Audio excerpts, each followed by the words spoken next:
ሌላኛው ጥያቄ አንድ ሰው ከሞተ በኋላ ቤተሰቦቹ በጣም አዝነው ብዙ ጊዜ የሚያለቅሱ ከሆነ ሟች በቀብር ውስጥ ይቀጣል ይባላል። በእነሱ እንባ ምክንያት ይህ እንዴት ይታያል ከሸሪዓ አንፃር? እንዲሁም በተመሳሳይ ወንድሜ አላህ ይርሐመውና ከሞተ 5 ወር አካባቢ ሆኖታል እና እናቴ በጣም አዝናለች፣ እያለቀሰች አስቸግራናለች። በእሷ ለቅሶ ወንድሜን አላህ ይቀጣዋል፣ እሳት ያስገባዋል። በእሷ ሰበብ የሚባለው እውነት ነው? ቢያብራሩልኝ እና እናቴንም ነሲሃ ቢያደርጉላት የሚል ጥያቄ ነው። ናም ሐዲስ ላይ የሞተ ሰው በህይወት ያሉ ሰዎች በማልቀሳቸው ዩዐዘብ ይሰቃያል የሚል ሐዲስ አለ። መሰቃየቱን የሐዲስ ሊቃውንት እንደፈሰሩት ሩሑ ትሰቃያለች ማለት እንጂ በእሳት ይቀጣል ማለት አይደለም። ምክንያቱም የሰው ልጅ እሱ በሰራው ስራ እንጂ ሌሎች በሰሩት ስራ ባጠፉት ጥፋት አይቀጣምና ተብሎ ተፈስሯል።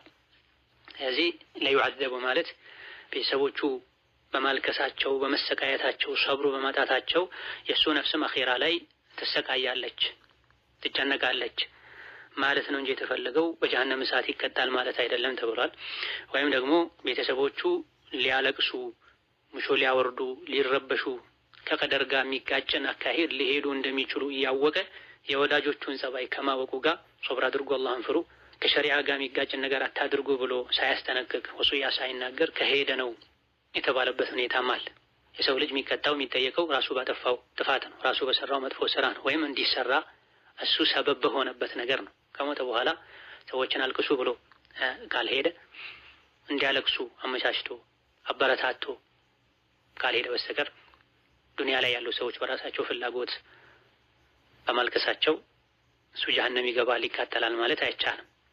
ሸሪዓ ላይ ወሱያ መናገር ተወዳጅ ነው። ከወሱያው አንዱ ቤተሰቦቹን ሟች ጣረሞት ላይ የደረሰ ሰው አላህን ፍሩ፣ በሱና መሰረት ቅበሩኝ፣ ሶብር አድርጉ ብሎ መናገር አለበት። በእርግጠኝነት አኺራ ላይ የሚያስጠይቀው የሚያስቀጣው ቤተሰቦቹ በሸሪዓ በወጣ መልኩ እንዲያለቅሱ ሙሾ የሚያወርድን ሰው እንዲያመጡ የእሱን ዝና እየዘረዘሩ እንዲያለቅሱ እንዲያስለቅሱ አድርጎ ከሄደ ይህኔ እሱ ተጠያቂ ይሆናል። በስራው ሰዎችን ለወንጀል በማነሳሳቱ ይጠየቃል ማለት ይቻላል። ልጅም ይሁን ወዳጅን ያንተ ሰው ሶብር ሊያደርግ ይገባዋል። ሶብር ካደረጉ በደረሰው ሙሲባ አኺራ ላይ አጅር ማግኘት ይቻላል። ሶብር ካላደረጉ ግን ሁለቱንም ማጣት ነው የሚሆነው። ወዳጅንም ማጣት፣ ወዳጅ በማጣት የሚገኘውንም አጅር ማጣት ጭምር ይሆናል። አላህ ተባረከ ወተዓላ የወደደውን ሰው ይፈትናል ተብሏል። ፈተና ገንዘብ በማጣት ሊሆን ይችላል፣ በመታመም ሊሆን ይችላል፣ ወላጅን ልጅን በሞት በማጣት ሊሆን ይችላል። አላህ የፈተነው ሰው ፈተናውን የወደደ የተረጋጋ ለኸይር ነው ያለ አልሐምዱሊላህ ያለ አላህ ይወደዋል። አላህ ለፈተና ያደረሰበትን ነገር የጠላ የተበሳጨ የተወራጨ ደግሞ አላህ ይጠላዋል ተብሏል።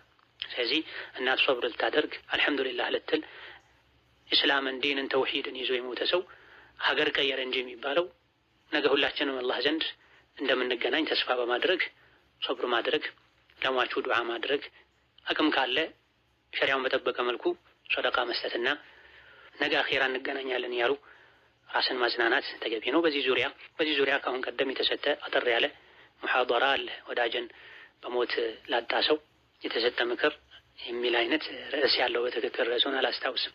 ይህን ዛዱል መዓድ ቴሌግራም ቻናል ላይ ማግኘት ይቻላል።